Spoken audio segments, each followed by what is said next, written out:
মৰমৰ ছাত্ৰ ছাত্ৰীসকল, আজি আমি আলোচনা কৰিম অষ্টম শ্ৰেণীৰ অসমীয়া পাৰ্ট নম্বৰ 1 আৰু পাৰ্টৰ নাম আছে আমাৰ নিয়ৰ। ছাত্ৰ ছাত্ৰীসকল, এই পাৰ্টৰ অনুশীলনীত থকা যিমানখিনি কোৱেশ্চন আছে আৰু এই পাৰ্টটিৰ যিবিলাক তোমালোক খালী ঠাই কোৱেশ্চন আছে সেইখিনি কোৱেশ্চন ইয়াত লৈ অহা হৈছে।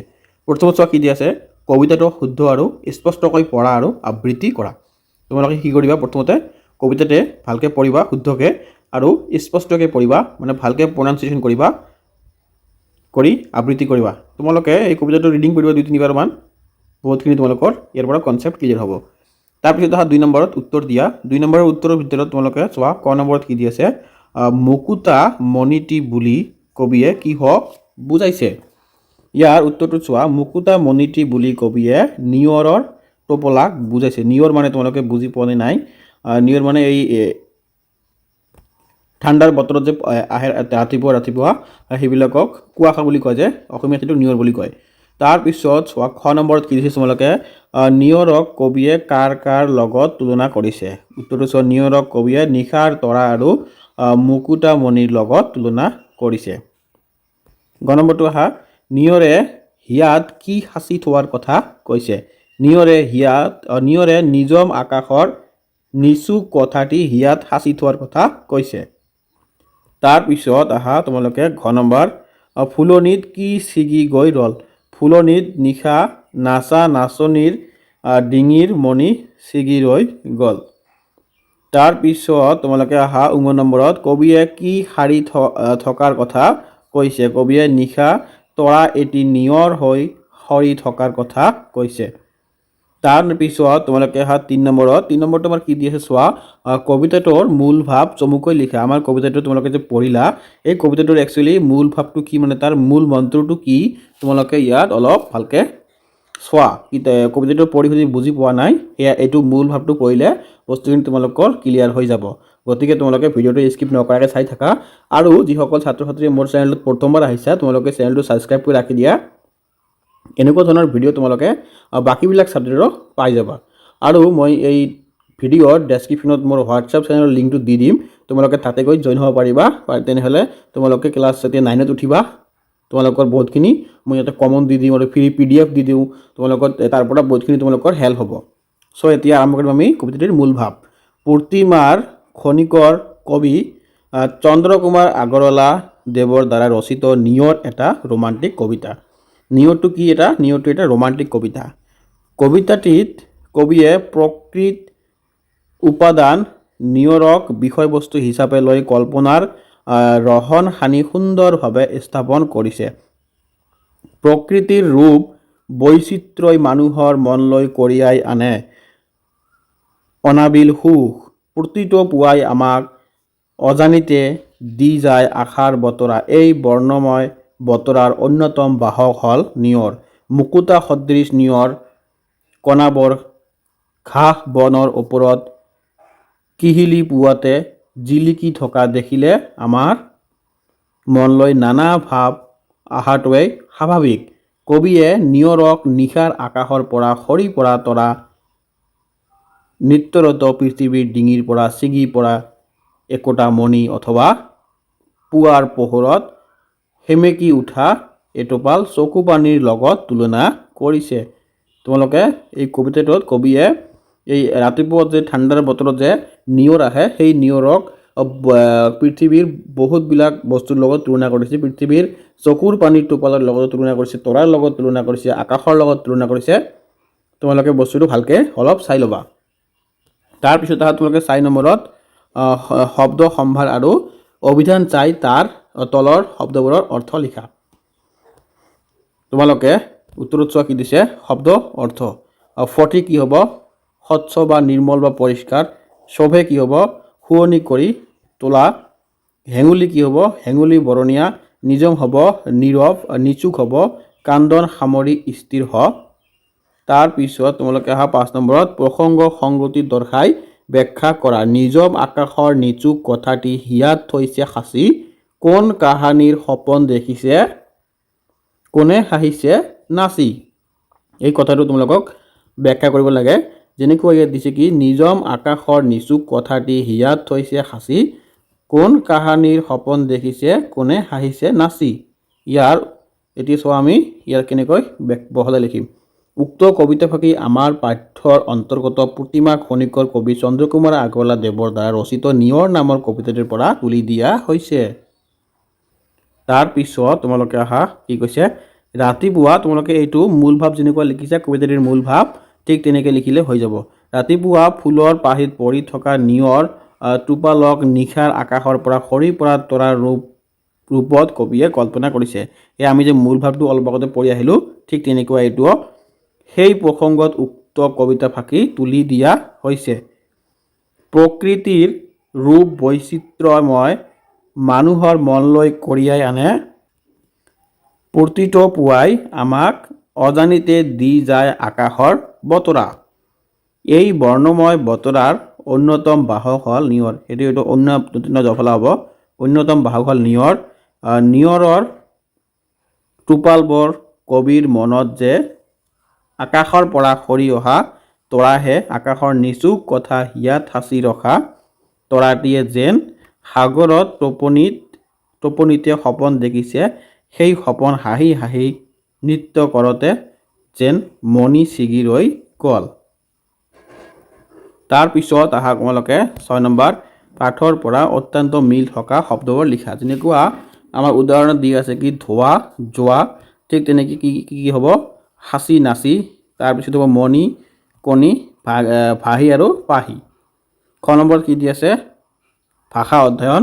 ভাষা অধ্যয়নৰ ভিতৰত তোমালোকে 7 নম্বৰ কি দিছে উল্লেখিত শব্দবোৰৰ সমাৰ্থক শব্দ লিখা। আমাক ইয়াত কিছুমান শব্দ দিয়া আছে, এইবিলাকৰ আমাক কি লিখিব লাগে সমাৰ্থক শব্দ লিখিব লাগে। টোপনি নিদ্ৰা, বেলি, সূৰ্য বা ৰবি।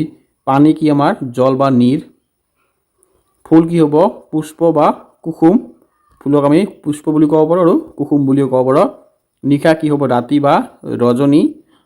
সপোন হ'ব স্বপ্ন। আকাশ হ'ব গগন বা অম্বৰ। চকু হ'ব নয়ন বা নেত্ৰ।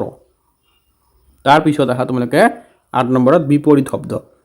বিপৰীত অৰ্থ বুজোৱা শব্দ। যেনেকুৱা দি আছে কি চিগা মানে যোৰা, চিগাৰ বিপৰীত হ'ব যোৰা। পুৱাৰ বিপৰীত হ'ব গধূলি। নিজমৰ বিপৰীত হ'ব কোলাহল আৰু সৰগৰ বিপৰীত কি হ'ব নৰক। দিনৰ বিপৰীত হ'ব ৰাতি। হাঁহিৰ বিপৰীত হ'ব কান্দন। 9 নম্বৰত কি দি আছে বাক্য ৰচনা কৰা। যেনেকুৱা বাক্য ৰচনাৰ ভিতৰত কি দি আছে মুকুট। ৰ'দৰ পোহৰত নিয়ৰক মুকুটৰ মণিৰ নিচিনা লাগে। তাৰপিছত দিছে পাহি। গোলাপ ফুলৰ পাহিবোৰ ধুনীয়াকৈ সৰি আছে। তাৰপিছত দিছে কি আমাৰ শোভে। গোলাপ ফুলে গোটেই বাগিচাখনত শোভে। তাৰপিছত হ'ব নিচুক। নিয়ৰে নিজম আকাশৰ নিচুক কথাটি হৃদয়ত সাঁচি থৈছিল। তাৰপিছত হ'ব ফুলজুপি। ফুলজুপিত নিয়ৰৰ টোপোলাবোৰ ধুনীয়াকৈ জিলিকি আছিল। তাৰপিছত আছে কি আমাৰ ফটিক। নৈখনৰ ফটিক পানীত পদুম ফুলবোৰ ধুনীয়াকৈ ফুলি আছে। এতিয়া তোমালোকে অহা কুৱেশ্যন নম্বৰ 10। নিয়ৰ কবিতাটিত থকা তৎসম আৰু তদ্ভৱ শব্দবোৰৰ বাছি উলিয়াই লিখা। তুমি জানা তৎসম আৰু তদ্ভৱ শব্দবোৰ এখন তালিকা প্ৰস্তুত কৰা। ইয়াত তোমালোকে উত্তৰত চোৱা তৎসম আৰু তদ্ভৱ। যেনেকুৱা তৎসমত কি মুক্তা, ইয়াত হ'ব কি মুকুতা, ইয়াত হ'ব কি স্ফটিক, এইটো হ'ব ফটিক। তাৰা হ'ব তৰা, সৰ্গ হ'ব সৰক। মণি কি হ'ব এইটো হৈছে মধ্যাহ্ন থিচিকাৰ, এইটো হ'ব দন্ত্যন্য থিচিকাৰ। তাৰপিছত 11 নম্বৰত দৈনন্দিন জীৱনত বিভিন্ন ক্ষেত্ৰত তুমি ব্যৱহাৰ কৰা ইংৰাজী শব্দবোৰৰ ভাগে ভাগে লিখা। ইয়াত কৈছে কি চাবা তোমালোকে কিতাপত দি আছে কিছুমান ইংৰাজী ৱাৰ্ড লিখিব লাগে। আমি যিবিলাক দৈনন্দিন জীৱনত ব্যৱহাৰ কৰোঁ সেইবিলাকৰ অসমীয়া ৱাৰ্ড আছে, সেইবিলাক আমাক ইংৰাজীত লিখিব লাগে। যেনেকুৱা শিক্ষা সম্বন্ধীয় কি হ'ব আমাৰ স্কেল। খেল সম্বন্ধীয় ক্ৰিকেট। যান বাহন সম্বন্ধীয় স্কুটাৰ। পোচাক পাতি সম্বন্ধীয় ফ্ৰক। আচবাব সম্বন্ধীয় টেবুল। বাচন বৰ্তন এইটো হ'ব কি কাপ।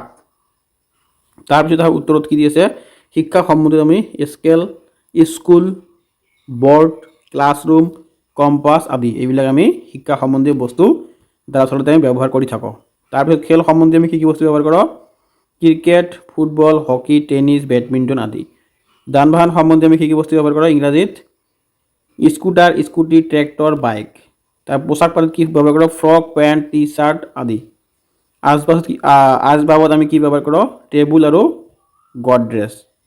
তাৰপিছত বাচন বৰ্তনত কি ব্যৱহাৰ কৰোঁ তোমালোকে জানা কাপ, প্লেট, পেন মানে এই যে তাৱা আৰু চচপেন। তাৰপিছত তোমালোকে আহা 12 নম্বৰ কুৱেশ্যন, এটা শব্দত প্ৰকাশ কৰা। এটা শব্দত প্ৰকাশ কৰা একেবাৰে ধুনীয়া বস্তু এইটো, তোমালোকে এবাৰ দুবাৰ চালে হৈ যাব। যি আনৰ উন্নতি দেখিব নোৱাৰে, একে মাকৰ সন্তান, যাৰ ঘৰ বাৰী নাই আৰু যিজনে ভাল বিয়া বিচাৰ কৰিব নোৱাৰে, আৰু যি আগে হোৱা নাই। ইয়াত তোমালোকে উত্তৰ চোৱা, যি আনৰ উন্নতি দেখিব নোৱাৰে তাক কি বুলি কোৱা হয়? চকু চৰহা। এইটো তোমালোকে ভালকৈ মনত ৰাখিবা, চকু চৰহা। তোমালোকে গাঁৱত চাবা কোনোবাই যদি বাইক কিনে আৰু সেই ঘৰৰ কাষৰ ঘৰটো তেওঁ মানে পূৰা হিংসা কৰে, সেই মানুহটোকে হ'ল চকু চৰহা। মানে কোনোবাই ভাল, তোমালোকে চাবা তোমাৰ যদি কোনোবাই ভালকৈ পঢ়ি আছে আৰু তোমাক চাই বহুতে হিংসা কৰিব, তাকে চকু চৰহা বুলি কোৱা হয়, আনৰ ভাল দেখিব নোৱাৰা মানুহ। খ নম্বৰত কি দি আছে? একে মাকৰ সন্তান মানে সহোদৰ। গ নম্বৰত দি আছে যাৰ ঘৰ বাৰী নাই, অঘৰী। খ নম্বৰত কি দি আছে? যিজনে ভাল বেয়া বিচাৰ কৰিব নোৱাৰে, অবিবেচক বুলি কোৱা হয়, আৰু যি আগে হোৱা নাই, অভূতপূৰ্ব। তাৰপিছত তোমালোকে 13 নম্বৰত, ছাত্ৰ ছাত্ৰীসকল আৰু মোৰ ইয়াতে কুৱেশ্যন নাই, সামৰণি মাৰিমে আৰু তোমালোকে অলপ ধৈৰ্য্যৰে চাই থাকিবা। নিয়ৰ কবিতাটিত পোৱা তৰা, আকাশ, পানী, কথা, হিয়া, সপোন, চকু আদি শব্দ যুক্ত হৈ গঠিত খণ্ড বাক্যবোৰৰ বাক্য ৰচনা কৰা। আমাক কিছুমান বাক্য ৰচনা কৰিবলৈ দিছে, একেবাৰে ধুনীয়াকৈ দি আছে বস্তুবিলাক। মই ইয়াত মিনিংখিনি লৈ আহিছোঁ, তোমালোকে বাক্যটো নিজে বনোৱাত ট্ৰাই কৰিবা। যেনেকৈ দি আছে প্ৰথমত তৰা নৰা ছিঙি। তৰা নৰা ছিঙি কি ক'ব? এইটো বৰকৈ বেগাই, ইমান বেগাই যে উজটিত বাহন আদি ছিঙি যায়। তাৰপিছত অহা আকাশত চাং পাতা। এইটোতো অস্বাভাৱিক কল্পনা। আকাশত চাং পাতাটো তোমালোকে এইটো ভালকৈ জানাই, তথাপি তোমালোকে এবাৰ এই বাক্য ৰচনাবিলাক চেষ্টা কৰিবা। এইবিলাক খুবেই ইম্পৰ্টেণ্ট হয়, তোমালোকৰ ক্লাছ 9ত গ'লে একদম মানে মষ্ট ইম্পৰ্টেণ্ট বুলি ক'ব পাৰি। 2-3 মাৰ্কছ ইয়াৰ পৰা আহি থাকে। পানীৰ তলৰ কাঁইট মানে নেদেখা বিপদ বা অজ্ঞাতৰ শত্ৰু। কথা চহকী, এইটো কি? বেছিকৈ কথা কোৱা লোক। তাৰপিছত দিছে কি? হিয়াৰ আমঠু মানে অতি আদৰৰ। অলিক সপোন মানে অমূল্য কল্পনা। চকু চৰহা মানে লোকৰ ভাল দেখিব নোৱাৰা। আমি আগতে এইটো কৈ আহিলোঁ। 14 নম্বৰত কি দিছে আমাৰ? তলৰ বাক্যকেইটাৰ খালী ঠাইত অৰ্থৰ লগত সংগতি ৰাখি ভাগি ভাগি ছিগি বহুৱাই পূৰ কৰা। যেনেকুৱা ক নম্বৰত কি দি আছে? মেৰামতি নকৰাৰ বাবে জহি খহি ঘৰটো গ'ল। খ নম্বৰত দি আছে ধুমুহাই ঘৰটো ডেছ পেলালে। গ নম্বৰত দি আছে পুৰণি হোৱাৰ বাবে ৰছীডাল ডেছ থাকিল। ঘ নম্বৰত দি আছে জোৰকৈ টনা অজৰা কৰাৰ বাবে ৰছীডাল ছিঙি গ'ল। ইয়াত তোমালোকে এইবিলাক ডেছ হ'ব। এতিয়া তোমালোকে আহা ইয়াৰ উত্তৰখিনি। যেনেকুৱা প্ৰথমত কি দি আছে আমাৰ? মেৰামতি নকৰাৰ বাবে জহি খহি ঘৰটো আমাৰ কি হ'ব? ভাঙি গ'ল। তোমালোকে ডেছত কি লিখিবা? ভাঙি গ'ল বুলি লিখি দিবা। তাৰপিছত তোমালোকে আহা কি? ধুমুহাই ঘৰটো ভাঙি পেলালে। গ নম্বৰত দি আছে কি? পুৰণা হোৱাৰ বাবে ৰছীডাল ছিগি থাকিল। ঘ নম্বৰত কি দি আছে? জোৰকৈ টনা ওজা কৰাৰ বাবে ৰছীডাল ছিগি গ'ল। এবছৰ নহওঁতেই মথাউৰিটো ছিগি গ'ল। বানপানীয়ে মথাউৰিটো ছিঙি পেলালে। এতিয়া আহা গ নম্বৰত কি দিছে? জ্ঞান সম্প্ৰসাৰণ। 15 নম্বৰত কি দি আছে?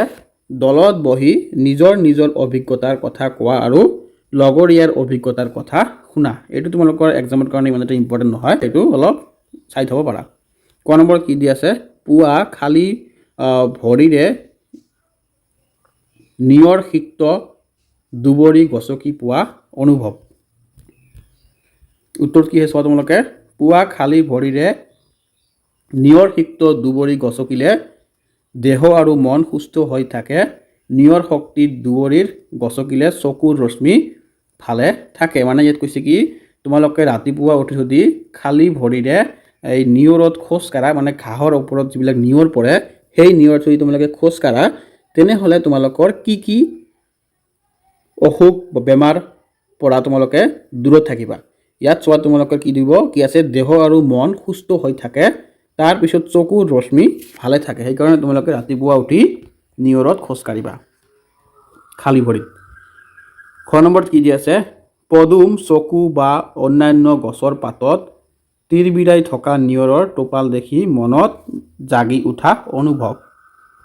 ইয়াত কৈছে কি পদুম, চকু বা অন্যান্য গছৰ পাতত তীৰবিৰাই থকা নিয়ৰৰ টোপালবোৰ দেখিবলৈ মুকুতামণিৰ যেন দেখা এই দৃশ্য এটি তালিবে ছয় যাব হ'ব দেখিবলৈ বৰ মনোমোহা হয়।